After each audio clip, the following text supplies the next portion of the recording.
Blessed morning o tanghali po dito sa aming mga kapatid sa UK. Magandang gabi po sa Pilipinas. Ngayon po iaanyayahan na naman namin kayong makinig ng mabuting balita ng Panginoon. Ito po ay ang ating Bible sharing today. Let me call Sister Shirley po for our opening prayer.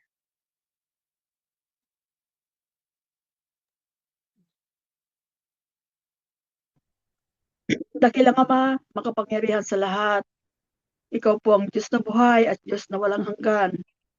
Panginoon, ang bumubuo po ng Church of God in Christ Jesus ay muling lumalapit sa iyo, Panginoon. Nagpapakumbaba at nagpapasalamat, Panginoon, sa mga biyayang patuloy mong ipinagkakaloob. Ang iyong pagmamahal at ang iyong awa, Panginoon, ay marami pong salamat, Panginoon. Panginoon, kami po'y humihingi ng kapatawaran sa aming pagkakasala, Panginoon. Patawarin mo po kami, Panginoon. At hugasan mo po kami, Panginoon, ayan ang kabanal-banalang dugo na uluhong ng talampakan, Panginoon. Panginoon, ang mga kapatirang naririto, Panginoon, sa gawain ito ay tinataas ko po sa inyong lahat, Panginoon. Gamitin mo po kami, Panginoon, sa aming paglapit sa iyo, Panginoon. Higit sa lahat, Panginoon, itinataas ko ang aming kapatid na si Brother Albert nang siyang ginagamit mo upang maghatid ng iyong magandang balita. At kami po, Panginoon, ay handang tumanggap ng iyong mga salita at maniwala sa iyong mga banal na salita, Panginoon. Gamitin mo po siya, Panginoon, at bigyan mo pa po, Panginoon, ng maraming kaalaman, Panginoon. Panginoon, marami pong salamat, Panginoon. Ang may mga gagawin po sa gawain ito, Panginoon, ay gamitin mo po, Panginoon, at ang lahat ng kanilang mga nalalaman sa gawain ito, Panginoon, ay dapat nilang ilahat ang lahat ng ito, Panginoon, dahil kayo po, Panginoon, ay aming pinakikinggan, Panginoon. Panginoon, marami pong salamat sa iyong gabay at patnubay sa aming buhay, Panginoon. Panginoon, itinataas ko po ang lahat ng mga naririto, Panginoon, ang mga nagsusubscribe, ang mga nakikinig at ang lahat, Panginoon, na gustong malaman, Panginoon, ang banal na salita ay iyo pong gamitin din po, Panginoon. Iyo pong tawagin sa iyong banal na salita, Panginoon. Marami pong salamat, Panginoon. Ito po ang aming panalangin at nawa po, Panginoon, papurit parangal, pasasalamat ang aking pinabalik. In Jesus' mighty name, I pray. Amen.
Psalm chapter 1, verses 1 to 6. The way of the righteous and the wicked. Blessed is the man who walks not in the counsel of the wicked, nor stands in the way of sinners, nor sit in the seat of scoffers. But his delight is in the law of the Lord, and on his law he meditates day and night. He is like a tree planted by streams of water that yields it, its fruit in its season, and its leaf does not wither. In all that he does, he prospers. The wicked are not so, but are like chaff that the wind drives away. Therefore, the wicked will not stand in the judgment, nor sinners in the congregation of the righteous. For the Lord knows the way of the wicked, the way, the way of the way of the righteous, but the way of the wicked will perish. This is the word of the Lord. Thanks be to God. Ngayon po ay tayo ay simula na sa ating Bible sharing. Ito po ay sisimula ni Sister Merly.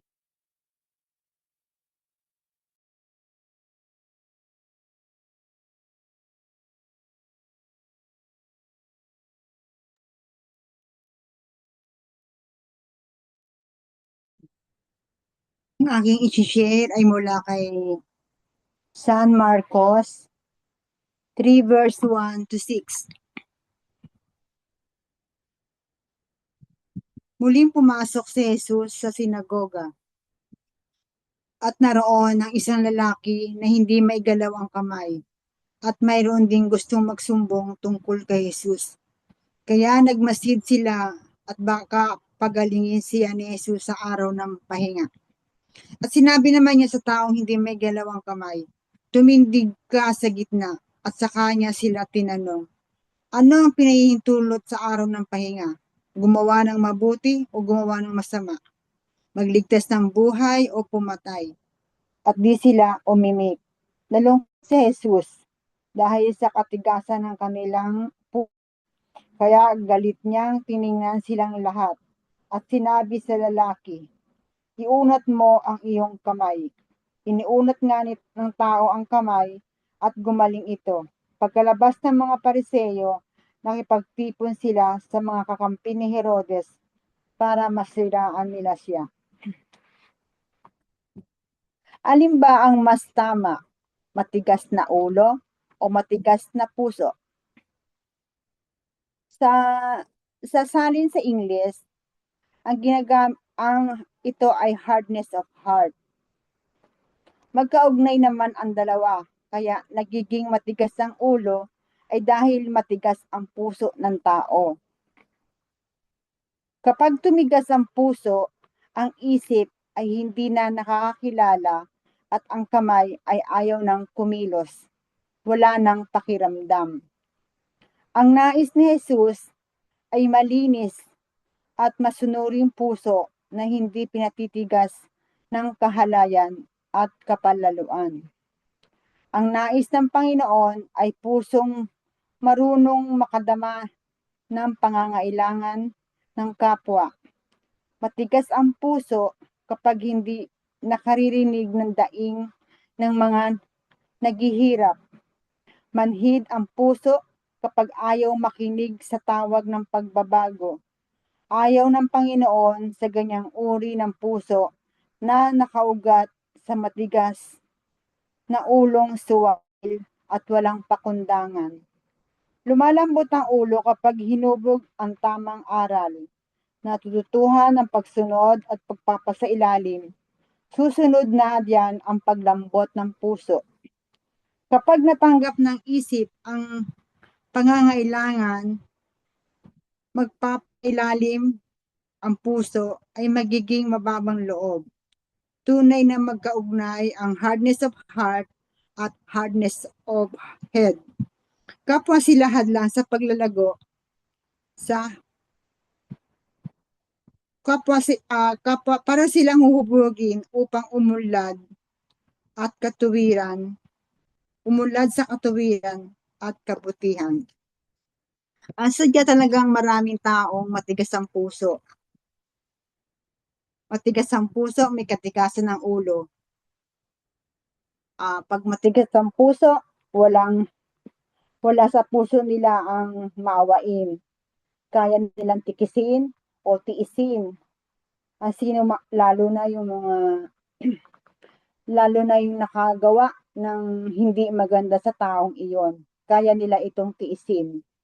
Pero sino ba magdadala noon, 'di ba? Yung ding taong yun, wala siyang peace of mind, wala siyang kapanatagan, meron siyang guilt feeling. Ah, dapat laging bukas ang ating puso at malambot ang ating puso sa mga taong alam natin na nangangailangan na dapat tulungan. Itong ating pagtulong na ito sa mga taong kung malambot man ang puso natin at natutulungan natin ang dapat tulungan, ito po ay para nyo na ring natulungan ang Panginoon. Ito ang ito ang magiging dahilan para ikaw ay magkaroon ng, kumbaga parang points mo yun sa Panginoon na handa kang tumulong, maging malambot ang puso. 'Di ba pag tayo'y nakakagawa ng maganda sa mga taong dapat tulungan, 'di ba ang sarap ng feelings, ang sarap ng tumulong kahit sa maliit na bagay. Kasi kapag mayroong malambot na puso, lagi kang handang tumulong. Yung bang kahit na ikaw ay niloloko, kahit na pinagsasamantalahan, parang nagiging abusado sila sa pagiging mabait mo, pero sila na rin ang magdadala noon. Ang mahalaga, ikaw ay may mabuting puso, malambot ang puso, na laging handang tumulong. Amen.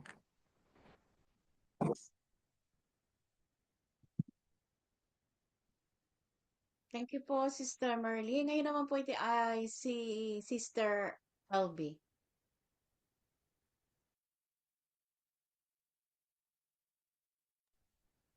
Magandang araw sa atin mga kapatid. Ang maisi-share ko sa inyo ay galing sa Ezekiel verse ano ba yun? Ezekiel 18 verse 30. Kaya nga bawat isa sa inyo ay hahatulan ko ayon sa kanyang ginawa. Magsisi nga kayo't tumalikod sa inyong kasamaan bago bumagsak sa inyo ang parusa. Lumayo kayo sa inyong kasamaan at magbabagong buhay sapagkat di kayo dapat mamatay. Ang sino man kaya magpakabuti na kayo upang mabuhay. Ito ang ang pagkakaintindi ko kasi dito mga kapatid, parang din sa pamumuhay ko ngayon na yung pinipilit kong ang aking buhay at buhay ng aking mga anak. Kaya pinipilit ko sila na magbago, baguhin na nila lahat, pati sa akin, pinipilit ko rin na baguhin lahat, kalimutan na ang mga nakaraan. Kaya ganon ang ginagawa ko ngayon sa kasalukuyan, na pinipilit kong mabago ang buhay namin at na nakikita ko naman sa awa ng Diyos na ginagabayan kami ng Panginoon. Kasi kung talagang tapat ang pagbabago mo, tapat ang paniniwala mo rin sa Panginoon, hindi ka talaga niya pababayaan. Talagang i-guide niya tayo sa lahat ng bagay na ating pinapangarap. Kaya ngayon, sa kasalukuyan, ang sarap-sarap ng pakiramdam ko. Kahit na katulad ngayon, may nagyaya sa akin na may pupuntahan kami. Sabi ko, hindi kasi nagmamadali ako kasi mayroong Zoom. Gusto kong umatin. Sabi ko, gano'n. Anong Zoom yan? Sabi nila. Sinabi ko sa kanila para halimbawa kung ano man, Sabi ko tanungin niyo lang ako kung ano i-share ko sa inyo yung ano yung password namin, sabi ko. Kasi yon ang mula-mula, sabi ko mula pa nung pandemic, sabi ko kasi bawal ngang magsimba noon. Yun na ang ginagawa ko. Nakikinig ako sa salita ng Panginoon sa pamamagitan ni Brother Albert. Sabi ko, awa ng Diyos ngayon, marami na akong natutuhan, marami akong nalalaman na yung mga paniniwala noong una na hindi tama. Kaya sabi ko, isinishare ko na din sa pamilya ko. Sabi ko, kaya maganda talagang magbagong buhay na tayo. Susunod tayo sa kagustuhan ng Panginoon. Sa mga nangyayari ngayon, pilitin na nating magbagong buhay, kalimutan na natin ang mga gawa natin na hindi tama. Sabi ko sa mga kaibigan ko pa na iba. At saka, unang-una sa pamilya ko talaga sinishare ko yung nararamdaman ko na blessings. Kahit na hindi sa financial, hindi lang pala sa financial ang blessings na matatanggap natin, kundi parang ginagabayan tayo ng Panginoon. Ang sarap-sarap ng pakiramdam. Kahit na may problema tayo, kahit na anong pagsubok ang darating talagang napakaganda ng pakiramdam natin. Hindi ka mai-stress, iwas stress yan na ano, kaya tama nga yung sinasabi nila na yung stress o depressed ba yun, pag naggaganon ka at saka maiisip mong magpakamatay o ano lang yun, kulang ka sa paniniwala sa Panginoon. Kaya pag naniniwala ka talaga sa Panginoon, mawawala din lahat ang mga iniisip na yan na mga negative na pag-isip. Kaya maganda talaga ang pagbabagong buhay natin, na sundin natin ang mga kagustuhan ng Panginoon. Yun lang ang maisishare ko mga kapatid na sigon sa aking mga nababasa at nalalaman. Maraming salamat sa mga narinig ko din ginagaling kay Brother Albert. Kaya masaya ako kahit pag hindi ako nakakarinig ng nakaka-attend, hindi ako mapapakali talaga. Katulad nung Friday, hindi ako naka-attend ng night prayer natin. Saka ko lang nalaman sabi ko naku, night prayer pala ngayon kasi naghahagilap ako ng tren. Sabi ko kahit anong mangyayari, sabi ko lalabas ako dito sa trabaho ko kasi mayroon kaming night prayer, pero hindi pa rin ako nakahabol dahil wala palang tren. Ang bus ay bihira lang. Kaya pag hindi ako naka-attend nga ng ganito natin, parang hindi ako mapakali. Kaya talagang alam ko, nararamdaman ko na igina-guide ako ng Panginoon sa lahat ng oras, sa lahat ng desisyon ko sa buhay. Maraming maraming salamat mga kapatid. At maraming salamat din kay Brother Albert sa pag-share niya ng mga yan, blessings na rin niyang natatanggap yung pag-share ni Brother Albert ng Word of God. Maraming maraming salamat.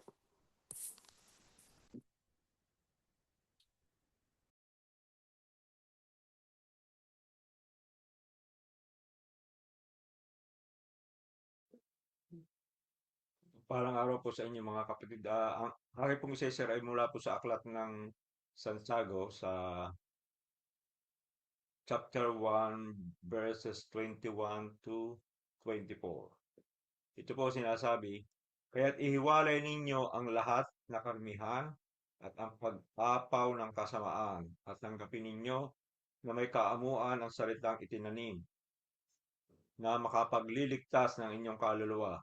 Datapwat maging tagatupad kayo ng salita at huwag tagapakinig lamang na inyong dinadaya ang inyong sarili, sapagkat kung ang sino man ay tagapakinig ng salita at hindi tagatupad, ay katulad siya ng isang tao na tinitingnan ang kanyang talagamukha sa salamin, sapagkat minamasdan niya ang kanyang sarili at siya'y umaalis at pagdakay kanyang nalilimutan kung ano siya.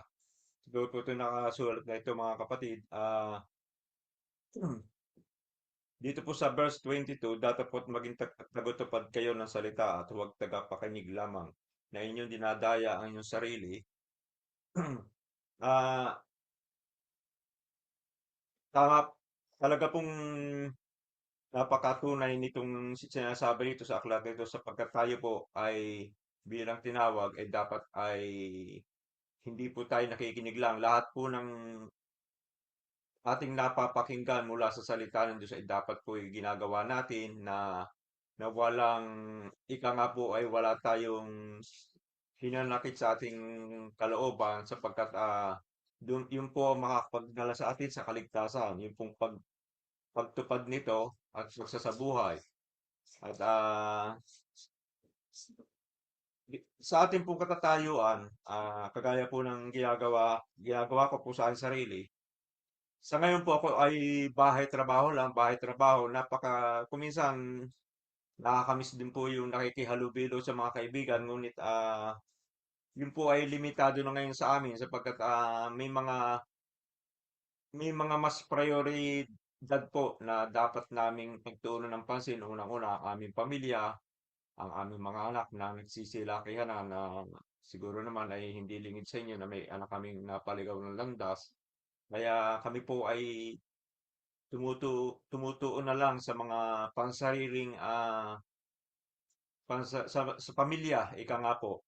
Ngunit yung pong pagsishare ng salita ng Diyos, pag po kami lumalabas, may mga kaibigan din po kami sa labas na nakakahalubilo na isi-share po yung mga natututunan namin dito sa gawain.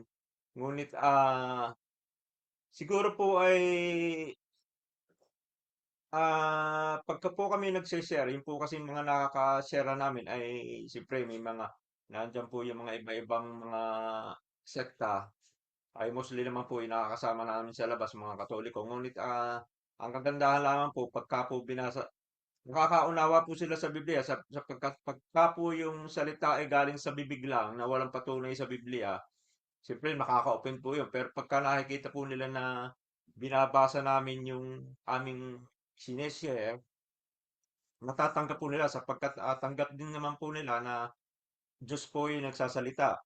Ah, yun po yung isa sa gawa na aming ipinagtutupad na sa utos ng Panginoon.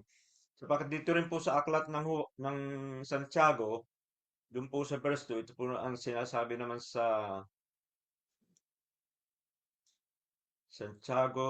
James chapter 2 dito po sa 17, ang sabi po rito, gayon din naman ang pananampalataya ng walang mga gawa ay patay sa kanyang sarili. Inihahadin tulad po ng Panginoon na sinabi po rito sa Santiago na yung daw pong walang gawa na pananampalataya laang ay parang patay. Talaga pong patay yun bilang mananampalataya sapagkat dapat po isinasabuhay natin yung ating mga napapakinggan. At dito naman po sa aklat babasahin ko rin po sa inyo sa aklat ng Mateo, ganito po tayo mayahalin tulad kung tayo po ay kung hindi po natin isasagawa yung ating mga napapakinggan. Ito po ang sabi sa aklat ng Mateo sa chapter 7.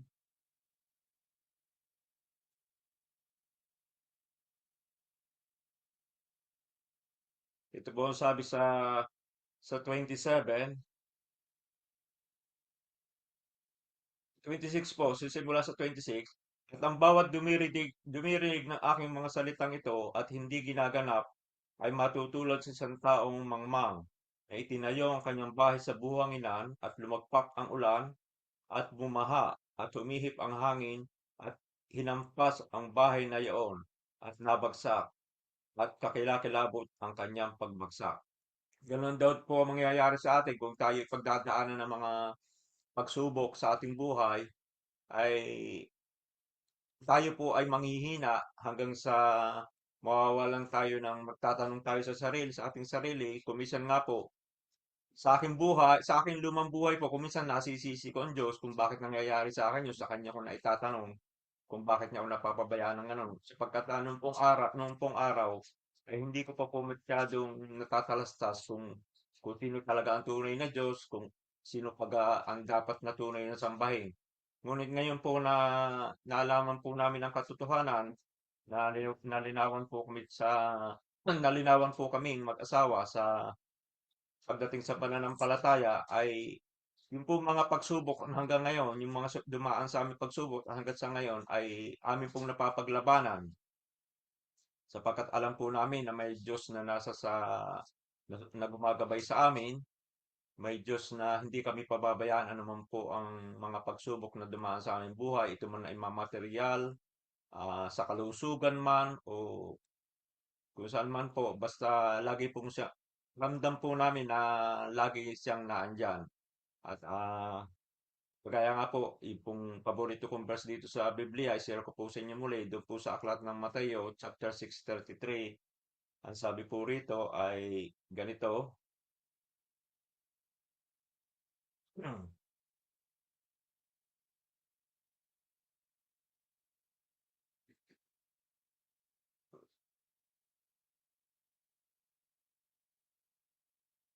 Ang sabi po rito, datapot hanapin muna ninyo ang kanyang kaharian at ang kanyang katuwiran, at ang lahat ng bagay na ito ay pawang idaragdag sa inyo. Yan po yung isang napakahalagang verses na aking pinangahawakan sapagkat totoo po yun na kung tayo po ay uunahin natin ang ating Panginoon, lahat po ng ating mga pangangailangan, lahat ng ating problema, lahat po kasama na roon. Hindi po niya tayo pababayaan. At yan lamang po mga kapatid at maraming salamat po sa inyo lahat.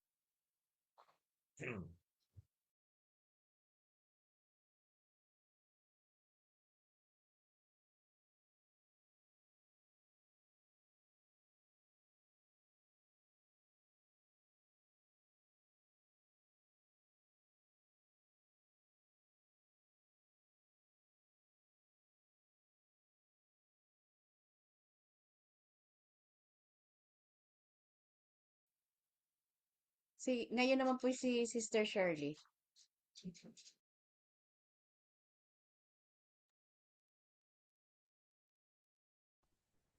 Ang akin po ibabahagi sa ating Bible sharing ngayong hapong ito ay galing po sa Ecclesiasticus chapter 2 verses 1 to 18.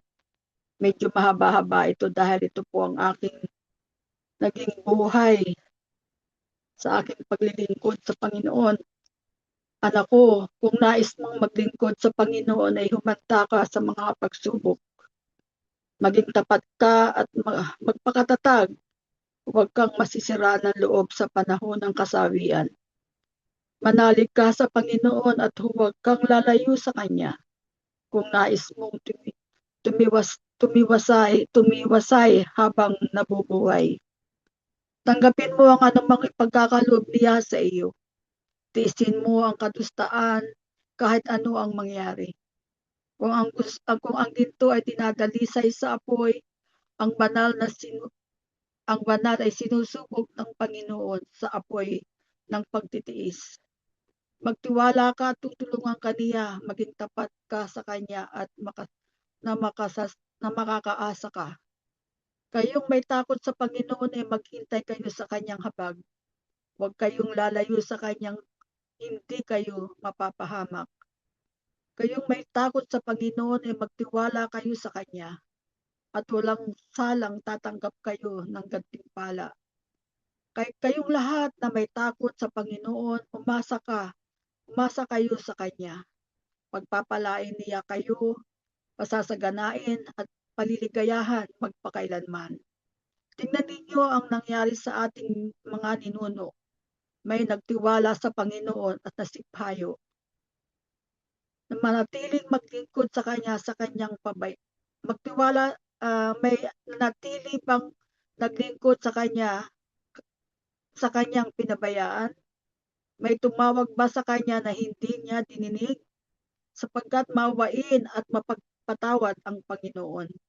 Pinatawad tayo sa ating kasalanan, iniligtas sa kagipitan. Kawawa ang mahihinang loob ng mga tamad.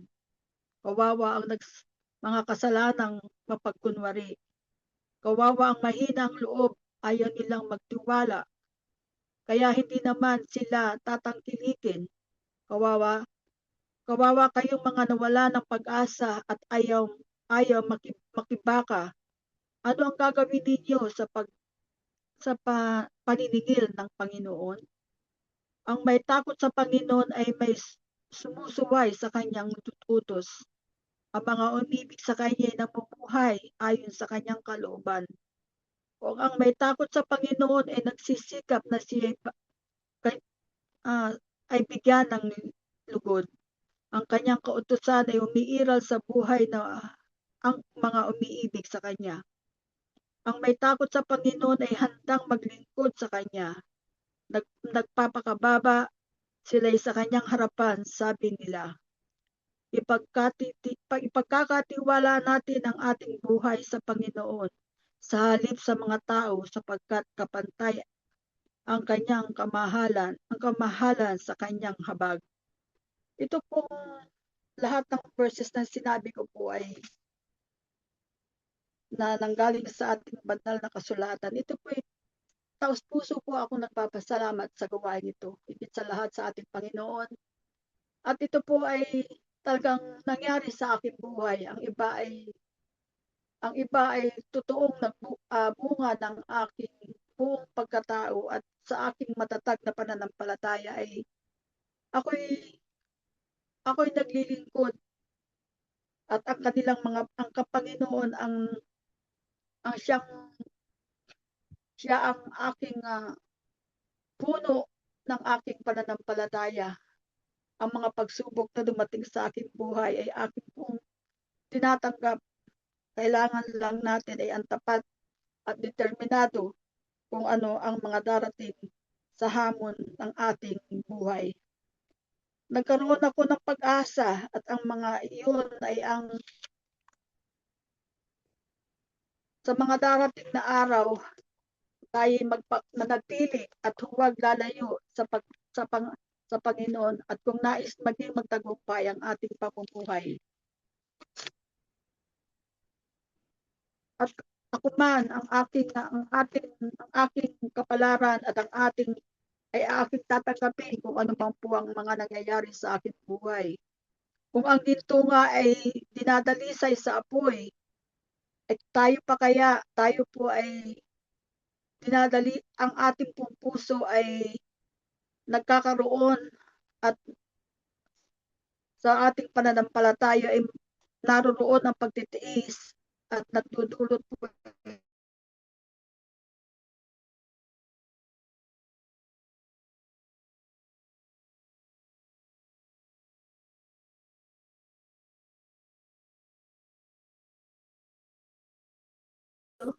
ng matatag na pananampalataya. Ang taong naglilingkod sa Panginoon ay may takot sa Panginoon. Nagbibigay, ang Panginoon ay nagbibigyan tayo ng habag at hindi po tayo pababayaanan. Tanging ang pagtitiwala sa Panginoon ay tatanggap ng gantimpala. Nagkakaroon tayo ng tapat sa ating Panginoon at umaasa ng lubusan. Pinasasagana ang ating buhay at magpakailanman. Ang Panginoon po ay nasa sa Kanya ang lahat dahil walang anak. Ang mga anak ng Panginoon ang tapat na naglilingkod ay hindi po pinababayaanan. Ang ating Panginoon po ay hindi nauubusan ng awa. Tayo po binibigyan ng pagkakataon na magsisi sa ating mga kasalanan at ito po ay binibigyan tayo ng kaligtasan sa ating mga buhay. Ang Panginoon po ay tayo po ay nagkakaroon ng takot sa Kanya at ang sumunod lang tayo sa ating Diyos at bibigyan tayo ng walang hanggang pag-ibig sa Diyos. Magpakumbaba, maglingkod, magpakumbaba sa harapan ng Diyos. At ang ating buhay, ating pong ilaan din sa ating mga kapatiran, sa ating mga mahal sa buhay, upang ang ating natututuhan ay magkaroon din po ng sakatuparan. At ang ito po ang lahat na ito ay ipinagkakaloob sa atin ng Diyos. Sa tunay na buhay, ito po ay halos lahat ay natanggap ko. Nagtiis, naglilingkod hanggang ngayon. At marami pang nalalaman kung paano ang mga paraan upang ang iyong hinahangad sa buhay ay iyong pang matanggap. Maraming salamat sa Panginoon at sa ating pinakamamahal na Brother Albert ay ito po ang naging puno at dulo ng aking katagumpayan sa aking buhay, ang pananampalataya, ang may takot sa Diyos, ay patuloy po akong nagpapasalamat at nawa ako'y pagkalubog pa ng mahabang buhay. In Jesus' name, Amen.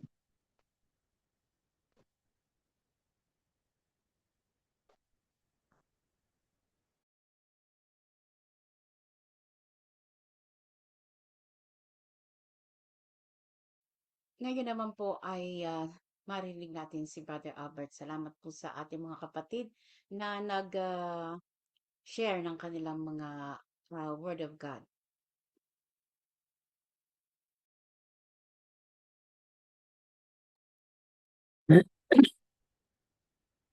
Magandang araw po mga minamahal magulang at kapatid. Magandang gabi dyan sa ating mga kapatid sa Pilipinas. At magandang hapon naman dito sa ating mga kapatid sa UK. Magandang araw po sa lahat na maaring makapakinig ng ating munting pagninilay sa salita ng Diyos. Dalangin ko po na ang bawat isa'y magkaroon ng kapayapaan at pagtatagumpay sa tulong ng ating Panginoong Hesukristo. Ang mga narinig kong mga pahayag ng aking mga minamahal na kapatid ay talagang nakaka-inspire dahil nakikita natin dito yung pagbabago ng kanilang pananaw sa buhay. At ang pagbabagong yun ay isang uri ng pagbabago na nakabatay sa kanilang mga napag-aralan, kahalagahan ng salita. Kasi sa totoo lang po mga minamahal na magulang at kapatid, wala nang pinakatotoong bagay sa mundong ito kundi ang salita ng Diyos. At ang salita ng Diyos ang siyang natatanging pag-asa ng bawat isa sa atin. Kasi meron pong sinasabi ang banal na kasulatan at talagang wawakasan ng Diyos ang lahat ng uri ng kasamaan at pagkakalooban tayo ng isang bagong langit, isang bagong lupa na doon ay ang tumatahan ay ang katwiran ng Diyos. So, yun po yung ating inaasahan bilang mga Kristiyano at yan din po ang inaasahan ng mga Kristiyano noong unang panahon. Babasahin ko po sa inyo dito po sa aklat ng 2 Peter chapter 3 from verse 10. Ito po sinasabi. But the day of the Lord will come like a thief, and then the heavens will pass away with a roar, and the heavenly bodies will be burned up and dissolved, and the earth and the works that are done on it will be exposed. So ito pong salitang ito ng ating Panginoon Jesucristo ay sinabi niya sa kanyang mga apostol at binanggit naman ni Saint Peter ng araw ng Panginoon ay darating na tulad sa isang magnanakaw na ang araw ay maglalaho, ang heavenly bodies maglalaho at masusunog o madidissolve. Kung atin pong titingnan yung versikulong ito, itong verse na ito po'y may katotohanan kahit sa scientific na pananaw sapagkat ayon po sa mga scientists, yung araw na ating nakikita, yung araw na nagbibigay ng init, ay darating po ang panahon na ito'y maluluma at tatanda at sasabog. Kasi marami na pong mga sumabog na araw o bituin sa kalawakan na ayon sa mga siyentipiko ito'y naglikha ng black hole.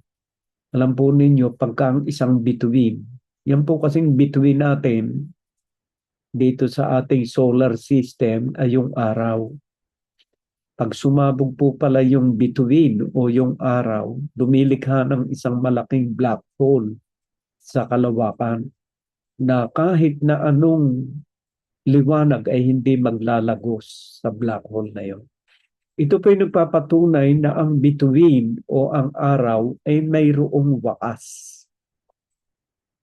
At sinasabi po naman ng mga siyentipiko na ang araw ay sa kasalukuyan, yung araw natin dito sa ating heavenly bodies na ito ay mayroon ng 3 bilyong taon. Bilyon. Ibig sabihin, ang araw daw o mga bituin ay tumatanda ng hanggang 5 bilyong taon. Sabi ng mga siyentipiko, bago ito sumabog o mawala sa kalawakan. Na makatuwid, tama ang sinasabi ng banal na kasulatan na ang araw na ito at ang mga heavenly bodies ay maglalaho. So yung araw na nakikita natin na ngayon ay nagbibigay sa atin ng init, pagdating po ng itinakdang panahon, yan po ay maglalaho rin. At pinatutunayan naman ng mga siyentipiko na ang edad ng araw ay hanggang 5 bilyong taon bago ito mamatay o maglaho. So, tama nakalagay sa Biblia at sa sinasabing ito, but the day of the Lord will come like a thief, and then the heavens will pass away with a roar, and the heavenly bodies will be burned up and dissolved, and the earth and the works that are done on it will be exposed. Ngayon, ito po'y salita ng Diyos. Sa verse 11 po, since all these things are thus to be dissolved, what sort of people ought you to be in lives of holiness and godliness, waiting for hastening the coming of the day of God, because of which the heaven will be set on fire and dissolved, and the heavenly bodies will melt as they burn. But according to his promise, we are waiting for the new heavens and the new earth in which righteousness dwell. So makikita po natin dito sa mga talatang ito, pagka nababasa po ito sa El Shaddai, nung ako po ay nasa gawain ng El Shaddai, ay pinagwiwikaan nila ako na bakit ko binabasa ito. Ay natatakot daw yung mga tao.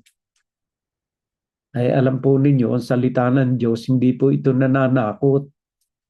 Ito po na binasa kong ito po ang inaasahan ng mga apostoles sapagkat itinuro po ni Jesus to sa kanyang mga apostol na ito po ay tunay na mangyayari. Ay bakit ayaw po tayong humarap sa katotohanan? Ang katotohanan po ang magpapalaya sa atin sa mga maling pananampalataya.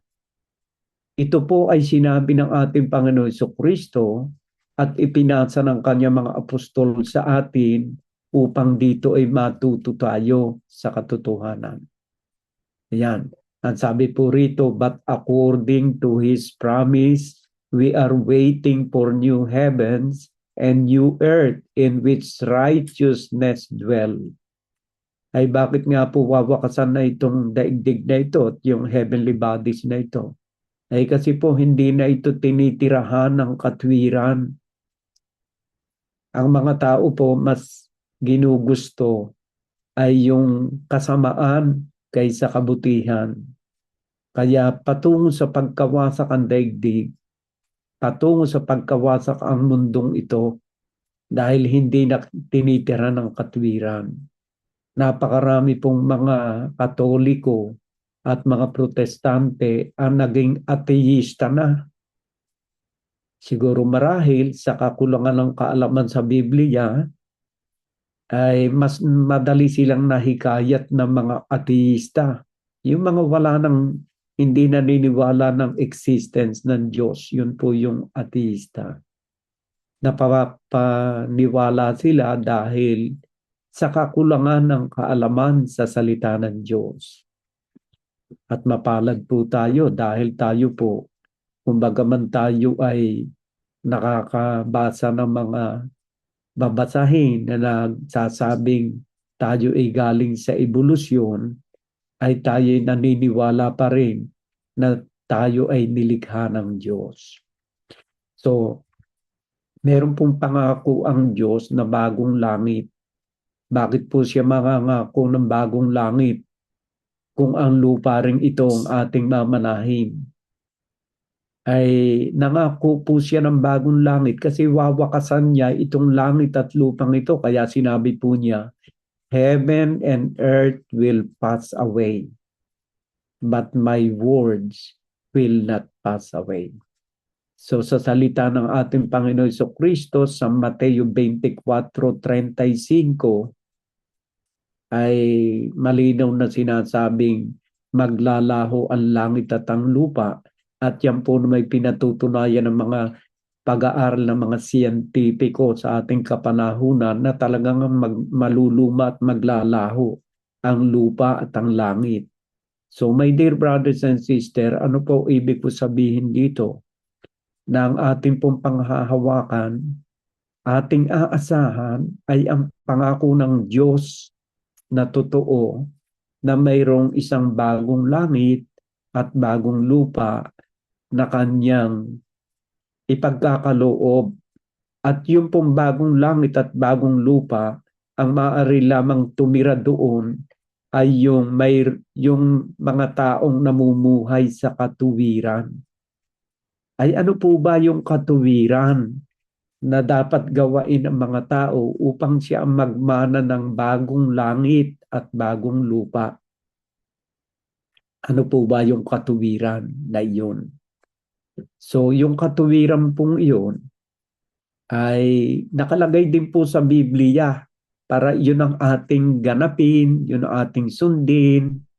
Kung ating pong babalikan yung mga ibinahagi ni Brother Randy, ni Sister Merlin, ni Sister Elvin, ni Sister Shirley, ay yung pong katuwiran na yun, ay yun yung mga salita ng Diyos na dapat nating isabuhay araw-araw.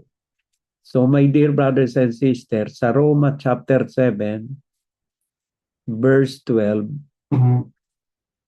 ang sabi po rito, doon sa katuwiran para maintindihan natin, ano ba yung katuwiran na dapat gawain? Dahil yung mga taong nasa katuwiran, yun ang magmamana ng bagong langit at bagong lupa. Ito po ang katuwiran sa Roman chapter 7 verse 12. So the law is holy, and the commandments is holy, righteous, and good. So yung pong sinasabing katuwiran ay yung mga taong sumusunod, nagsasabuhay ng kanyang mga salita upang tayo'y maging marapat na tumira doon sa bagong langit at bagong lupa. New heavens and new earth.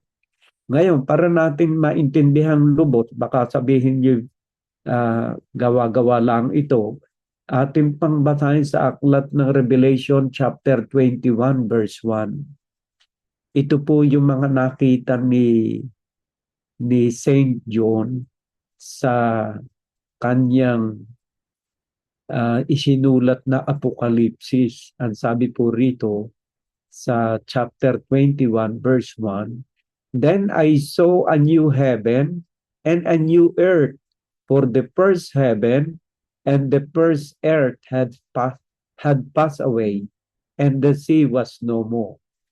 And I saw the holy city, the new Jerusalem, coming down out of heaven from God, prepared as bride adorned for her husband.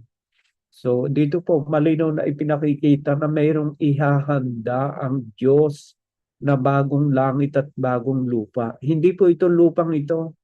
na kagaya ng sinasabi ng mga Jehovah's Witness na ito raw lupa rin ito ang ating mamanahin. Hindi po.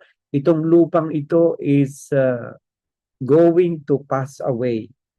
Yung langit natin nakikita, maglalaho rin. Pag sinabing langit, lahat ng naruroon maglalaho.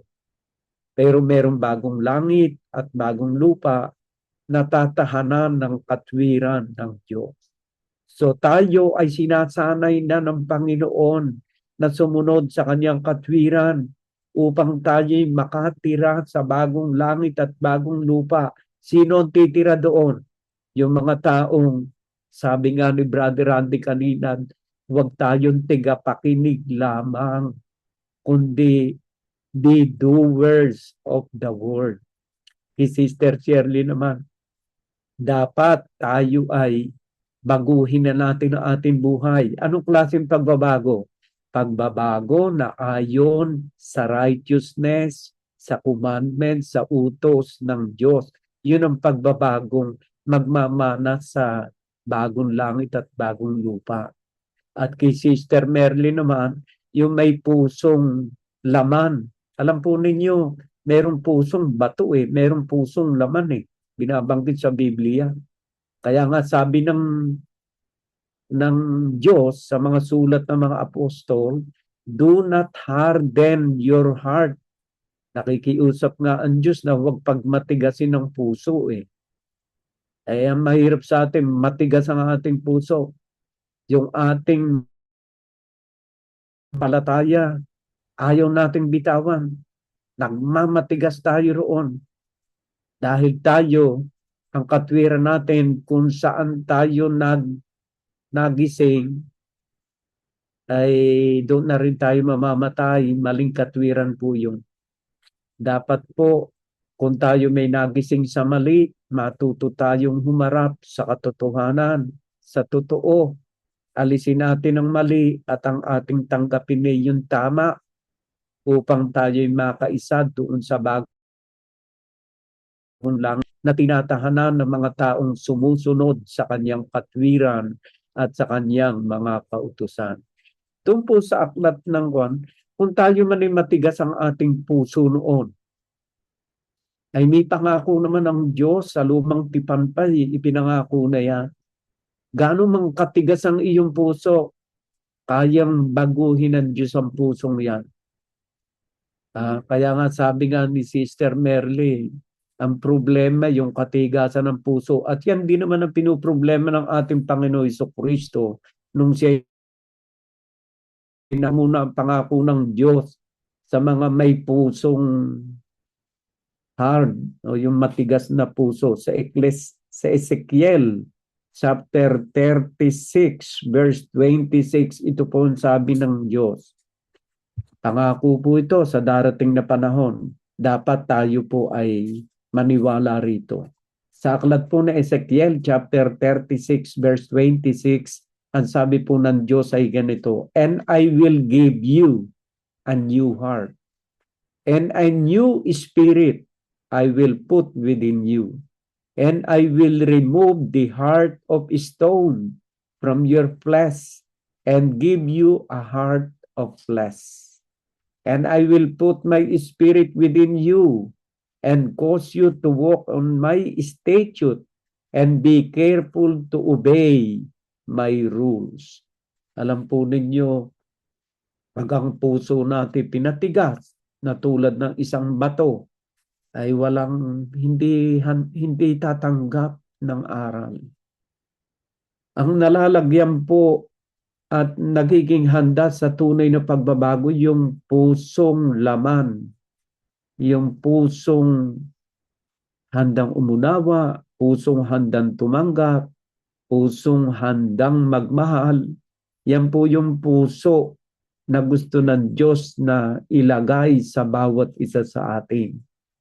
At kapag ang ating puso ay pusong laman, marunong magmahal, marunong umunawa, marunong magpatawad, yan po ang nagiging tirahan ng Espiritu ng Diyos.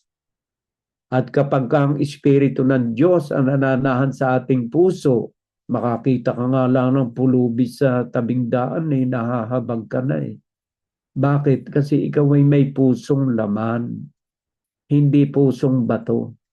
Kasi pag pusong bato ang iyong puso, nakakita ka ng mga pulubi sa labas, sasabihin mo, itong mga taong to, mga tamad to.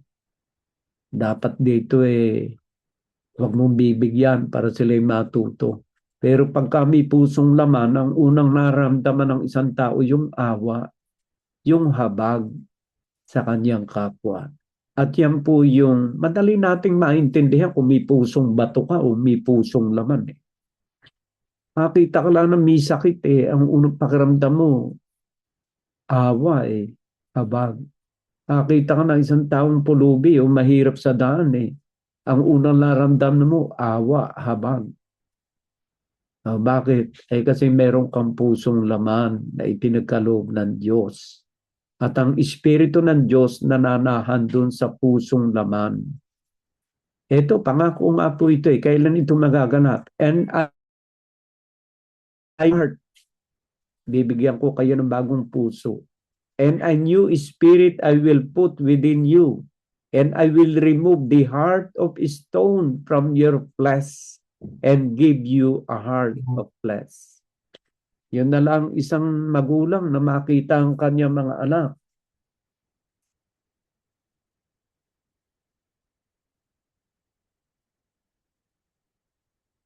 At nararamdaman niya awa sa kanyang mga anak.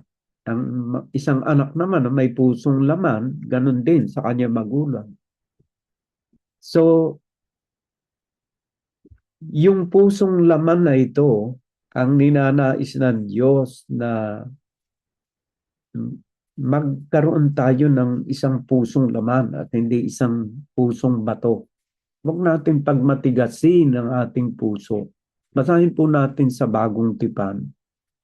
Dito po sa aklat ng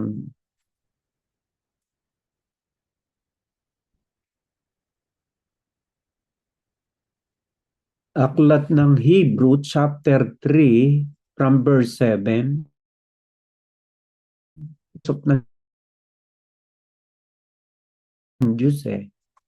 Therefore, as the Holy Spirit says, today, if you hear His voice, do not harden your heart as in the rebellion in the day of testing in the wilderness, where your fathers put me to the test and saw my works for 40 years.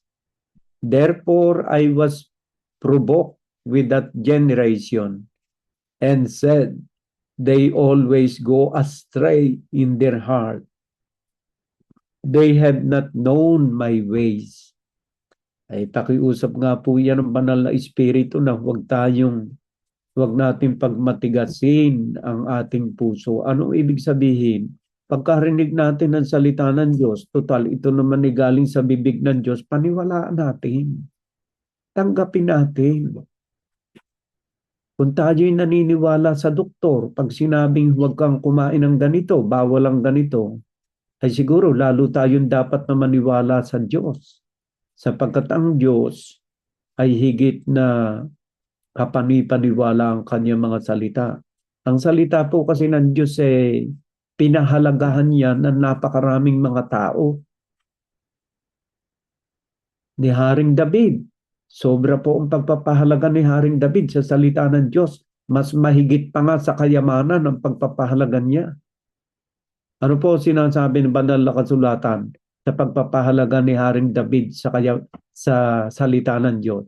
Ito po ay nakasulat sa aklat ng Psalm 119, verse 127. Ito po sinasabi, 127. Ganito po pinahahalagahan ni Haring David yung salita ng Diyos. Ang sabi po rito ay ganito, therefore, I love your commandments above gold, above fine gold. Mas mahalaga pa kay Haring David yung salita ng Diyos kaysa sa ginto, my dear brothers and sisters. Ay kung tatanungin naman natin si Job, gaano kahalaga kay Job ang salita ng Diyos? At sabi po ni Job ay ganito sa aklat po ng Job, chapter 23. At sabi po ay ganito, gaano kahalaga kay Job at salita ng Diyos? Sabi po sa Job 23 verse 12. At sabi po ay ganito, I have not departed from the commandments of his lips. I have treasured the word of his mouth more than my portion of food. Mas mahalaga pa kaysa pagkain ang salita ng Diyos kay Job. Ay tayo, dapat matuto tayo sa mga ganitong aral ng salita ng Diyos kung paano sila nagpahalaga sa salita ng Diyos. So, balikan nga natin yung binasa ni Sister Merly. Ano ba yung binasa niya? Ito po, sa aklat po ng Marcos, chapter 3, 1-6. Ang sabi po ay ganito, again, he entered the synagogue, and a man was there with a withered hand. And they watched Jesus to see whether he would heal him on the Sabbath, so that they might accuse him. And he said to the man with withered hand, come here. And he said to them, is it lawful on the Sabbath to do good or to do harm, to save life or to kill? But they were silent. And he looked around at them with anger, grieved at their hardness of heart. Ito po ang binigyan din ni Sister Merly, yung hardness of heart. And said to the man, stretch out your hand.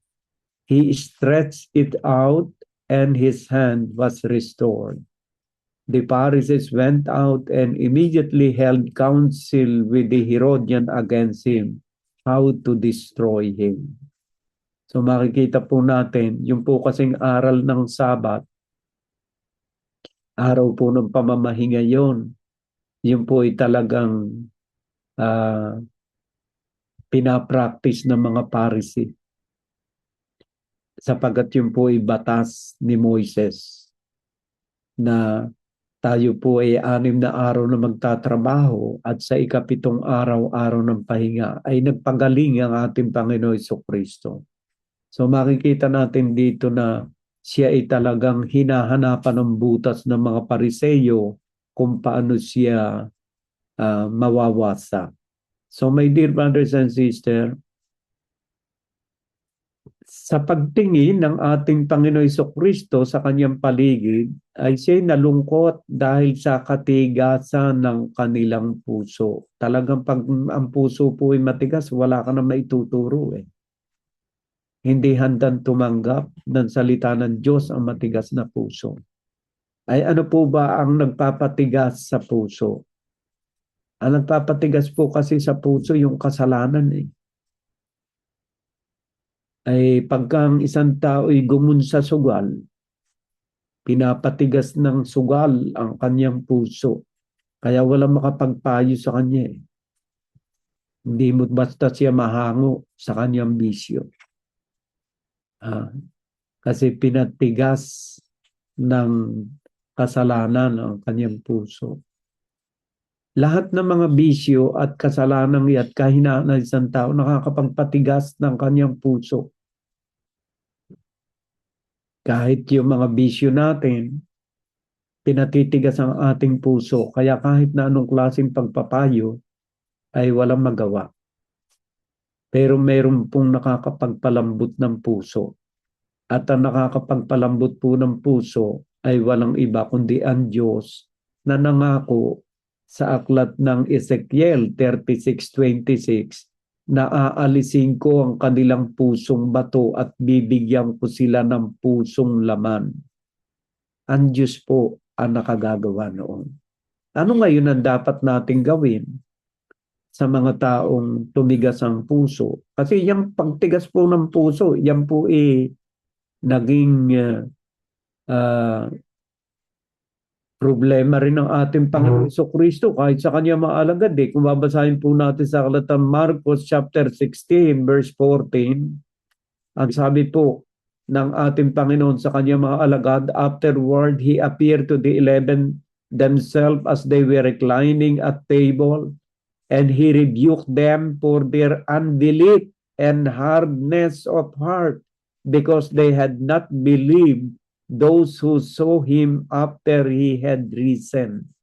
Kahit nga po sa mga apostol ng ating Panginoong Kristo ay naranasan din po ng ating Panginoong Kristo ang katigasan ng kanilang puso. At nung panahon po ng mga apostoles ni Saint Paul, nakita niya yung mga hentil, mga hentil na patuloy na sumasamba sa mga Diyos-Diyusan. Ano ang sabi ni Saint Paul sa aklat ng Efeso chapter 4 verse 17? Ang sabi po rito sa 17 muna, sabi ni Saint Paul in his letter to the Ephesians, "Now this I say and testify in the Lord, that you must no longer walk as the Gentiles do." Ay sino po ba yung Gentiles? Ay yung mga tao po na sumasamba sa mga Diyos-Diyusan.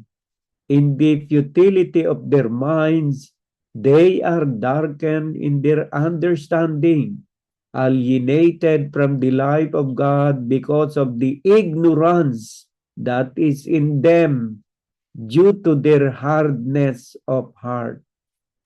So yung pagtigas po ng puso, matigas po ang puso, pinatigas ng maling paniniwala at pananampalataya. Kaya kung minsan pag nilapitan mo at binasahan mo ng Biblia, ay hindi anya kami naniniwala sa Biblia. Dito kami pinanganak, dito na rin kami mamamatay. And that is because of the hardness of heart. Yan din po ang mga naging experience ng mga apostoles. They had become callous and had given themselves up to sensuality, greedy to practice every kind of impurity. Yan po nagiging bunga ng katigasan ng puso ng isang tao. Saan matigas ang puso ng tao? Sa pakikinig ng katotohanan. Hindi na mabago ang kanyang paniniwala. Hindi na siya bukas na mabago ang kanyang paniniwalang mali at tanggapin ang tama at ang totoo. Pinatigas ng maling pananampalataya ang kanilang puso. Pero may pangako ang Diyos. Remember, Ezekiel 36:26. Bibigyan ko sila ng bagong puso. Aalisin ko ang pusong bato at lalagyan ko ng pusong laman. Paano mangyayari yun? Palagay ko, kailangan ng intervention ng Diyos. Kailangan ng ating pananalangin sa mga taong itong sarado ang puso. So nakikita natin ang problema ng Panginoon ng kanyang kapanahunan sa kanyang mga apostoles, yung katigasan ng puso. Yung problema ng mga apostoles sa aklat ng Efeso, yung katigasan din ng puso ng mga tao. Kaya kahit man doon sa aklat ng Marcos chapter 10 verse 5 sinasabi rin. Ayan. Ito tungkol sa pag-aasawa po kasi ito eh. Ito tungkol sa pagdidiborsyo. Ang sabi po sa aklat ng Marcos 10 chapter 10 from verse 1, and he left there and went to the region of Judea and beyond the Jordan, and crowd gathered to him again and again, as was his custom. He taught them, and Pharisees came up, and in order to test him asked, "Is it lawful for a man to divorce his wife?" He answered them, "What did Moses command you?" They said, "Moses allowed a man to write a certificate of divorce and to send her away." And Jesus said to them, "Because of your hardness of heart, He wrote you this commandment. Bakit pinayagan pala ni Moises ang diborsyo? Kasi dahil sa katigasan ng puso. Pero sa simula't simula, sabi ng Panginoon, but from the beginning of creation, God made them male and female. Therefore, a man shall leave his father and mother and hold fast to his wife, and the two shall become one flesh. So they are no longer two, but one flesh. What therefore God has joined together, let not man separate. So, marami mga pangyayari ng dahil sa katigasan ng puso. Itong si Moises ay pumayag sa diborsyo. Pero sa simula't simula, hindi po yun ang kautusan ng Diyos. So, huwag natin pagmatigasin ang ating puso. Pag nabasa natin ang Biblia, be doers of the word, not hearers only. Sabi nga ni Brother Randy sa James chapter 1 verse 22, sapagkat ang taong nakikinig lamang at hindi nagsasabuhay ay parang isang taong humarap sa salamin na pagkatapos makita ang kanyang sarili ay umalis siya roon at nilimot na ang kanyang kaanyuan. Ang salita po ng Diyos ang malinaw na nagpapakita sa atin ng tama at mali sa ating buhay. Kapag ang salita ng Diyos ay binasa sa atin o narinig natin, dapat tayo ay handang umaksyon. Kung sinabi ng Diyos na bawal ang magnakaw, dapat may kalakip na aksyon. Huwag tayong magnanakaw. Kung marinig natin, huwag kang makikiapid at merong aali-aligid sa iyo, layuan mo siya sapagkat dapat yung immediate action ng pagsunod sa salita ng Diyos. Yun po ang ibig sabihin ng pagsasabuhay.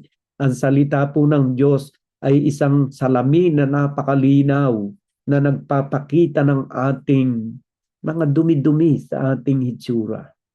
Kapag nakita natin na mayroong dumi, maging handa tayo sa pagtalikod sa mga maling ating ginagawa tulad ng sabi ni Sister Shirley. Ano nga ba yung binasa ni Sister Shirley kanina? Yung kay Sister Shirley, yung pagbabago, at saka yung kay Sister LB, yung Ezekiel chapter 18 verses 30 to 32. Na repent and turn from all your transgression, lest iniquity be your ruin.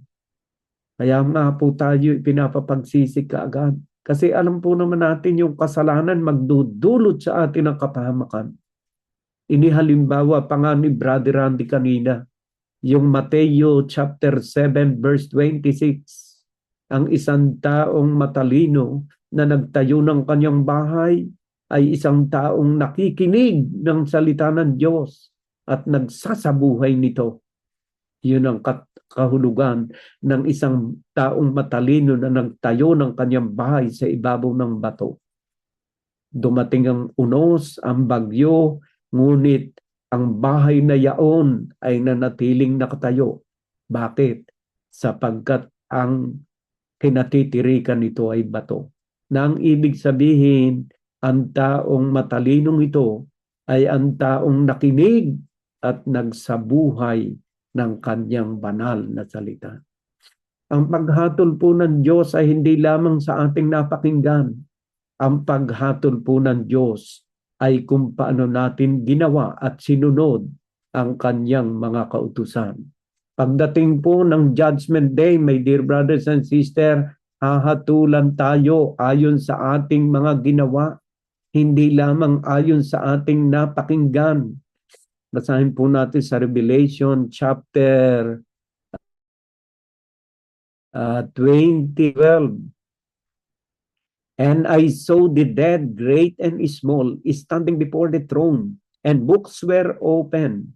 Then another book was opened, which is the book of life, and the dead were judged by what was written in the books, according to what they had done. Kung anong ginawa mo pagkatapos na marinig mo ang salita ng Diyos, doon pumapasok ang paghatol. So be doers of the word and not hearers only. To God be the highest glory. Amen.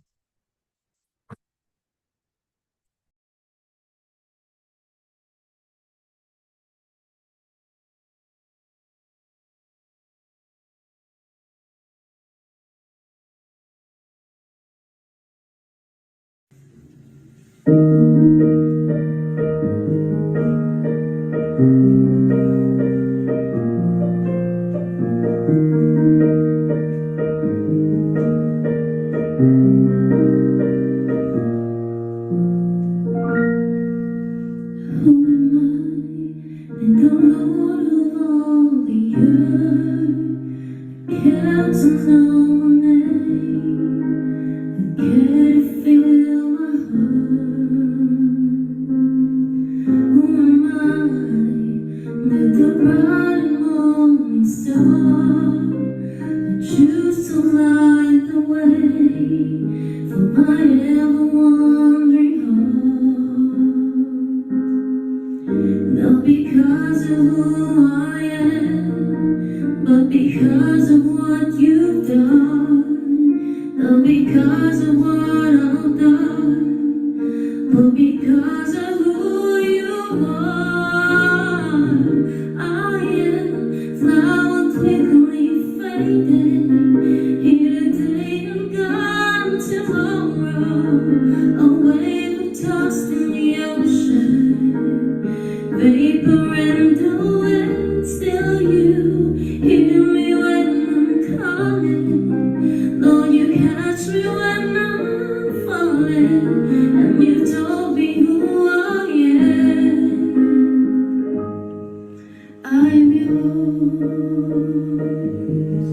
I am yours.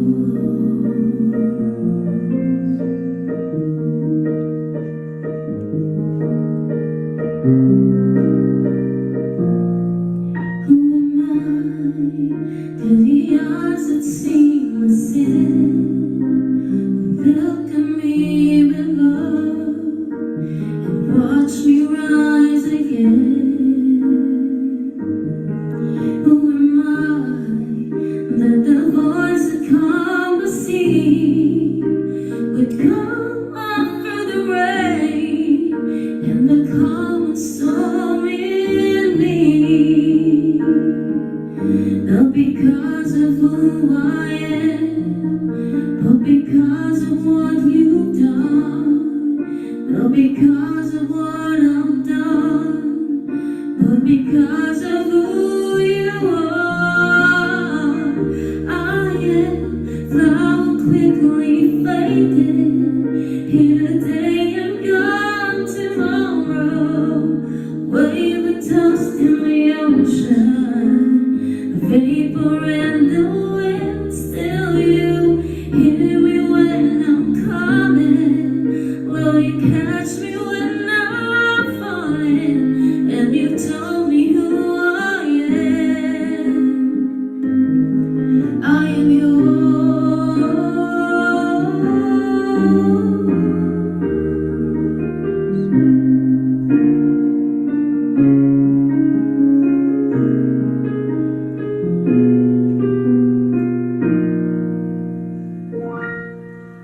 Not because of who I am, but because of what you've done.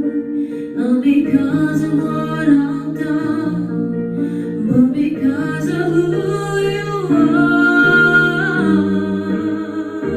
I am flower quickly fading, here today and gone tomorrow. A wave of dust in the ocean, vapor in the wind, still you hear me when I'm calling. Lord, you catch me when I'm falling, and you told me who I am. I am yours.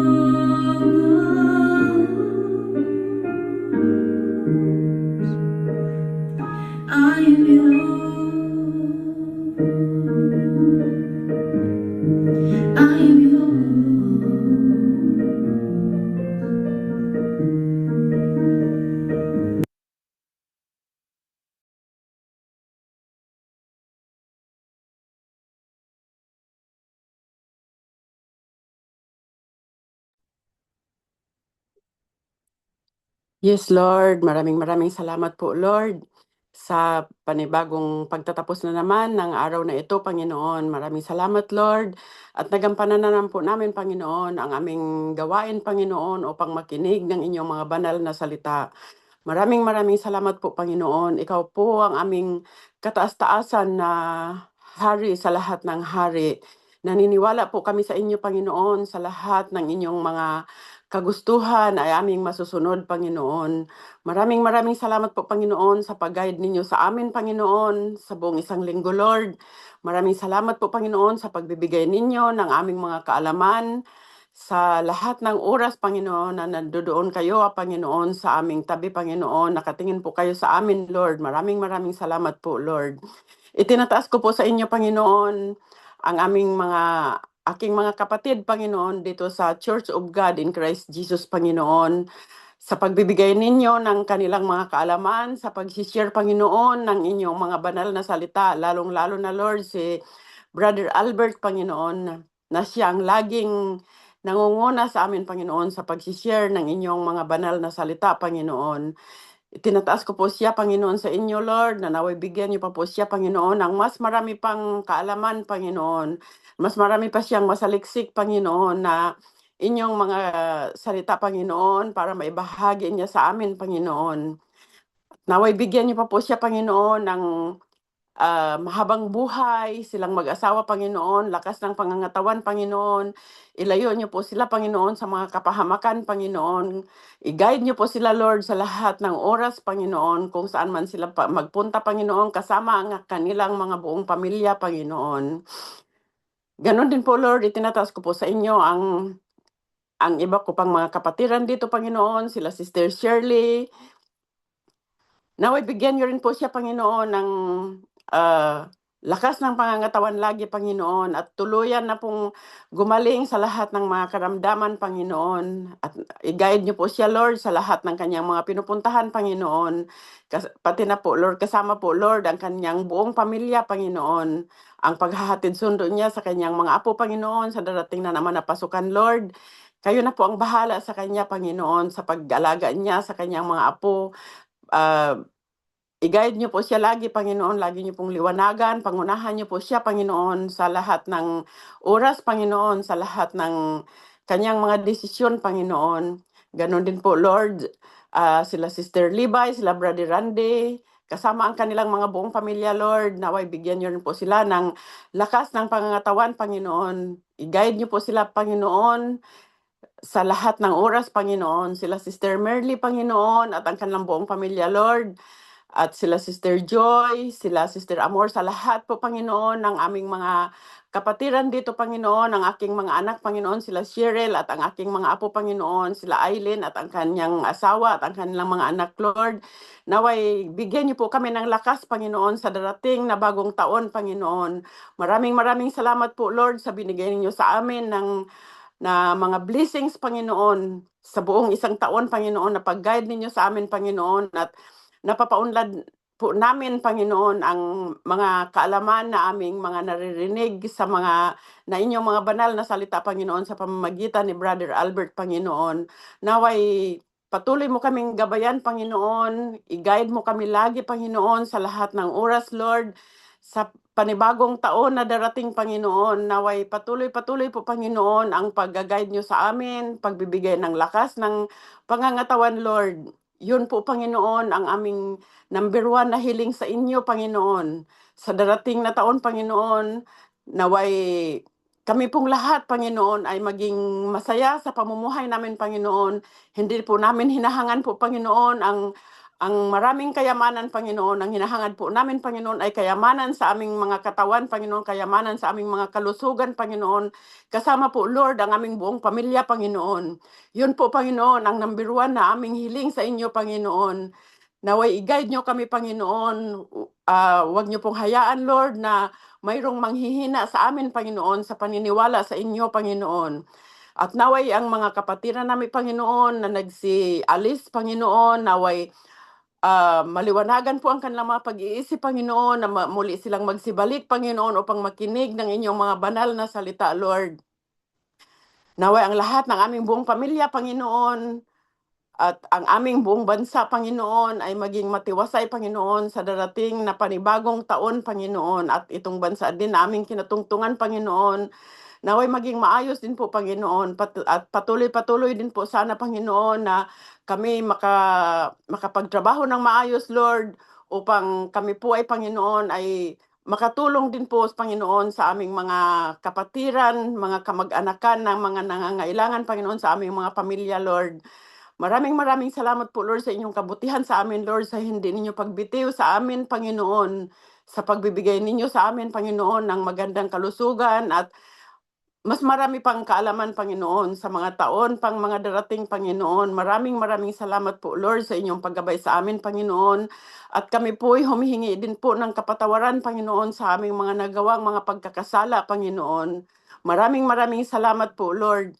Gabayan niyo po, Panginoon, ang aking mga anak at ang aking mga apo, Panginoon, na kasalukuyan ay nasa China ngayon, Panginoon. Huwag niyo po silang hayaan, Panginoon, na ah, may masamang mangyayari, Panginoon. Ilayo niyo po sila sa mga kapahamakan, Panginoon, at sa kahit anumang mga karamdaman, Panginoon. Naway makabalik din po sila sa Pilipinas ng maayos, Panginoon, sa darating na January 3, Panginoon. I-guide niyo po sila, Lord. Pangunahan niyo po, Panginoon, ang piloto na magmamaniho sa eroplano na kanilang sasakyan, Panginoon. Maraming salamat po, Lord, sa inyong kabutihan sa amin, Panginoon, sa walang sawa ninyong pagmamahal sa amin, Panginoon. Maraming salamat din po sa lahat ng mga biyaya na aming nakakamtam, Panginoon. Maraming salamat po. In Jesus' mighty name I pray. Amen.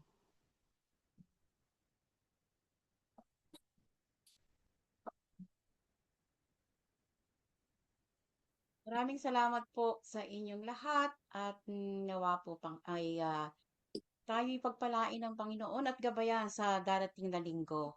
Maraming salamat po muli hanggang sa isang linggo po. Kayo po'y aming inanyayahang makinig muli na mabuting balita ng Panginoon.